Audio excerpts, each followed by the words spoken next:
தேவனுடைய நாமம் இப்படிவதாக சிந்திப்பார். கூடும் எல்லாம் கூடும், என் தேவனால் கூடாதது ஒன்றுமில்லை.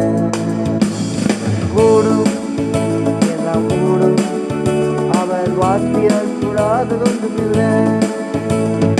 கூடும் கூடும், என் தேவனால் கூடாதது ஒன்றுமில்லை.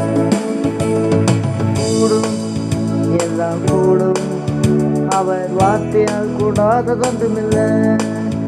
அவர் வார்த்தை என்று வெறுமையாக திரும்புவது இல்லை, இயலாது என்பது அவர் அகராதியில் இல்லை. அவர் வார்த்தை என்று வெறுமையாக திரும்புவது இல்லை, இயலாது என்பது அவர் அகராதியில் இல்லை. கூடும் எல்லாம் கூடும், என் தேவனால் கூடாதது ஒன்றுமில்லை. கூடும் எல்லாம் கூடும், அவர் வார்த்தையால் கூடாதது ஒன்றுமில்லை. இன்றைய வசனம் லூக்கா 1:37. தேவனால் கூடாத காரியம் ஒன்றுமில்லை. கர்த்தர் உங்களை ஆசீர்வதிப்பாராக. இயேசு உங்களை நேசிக்கிறார்.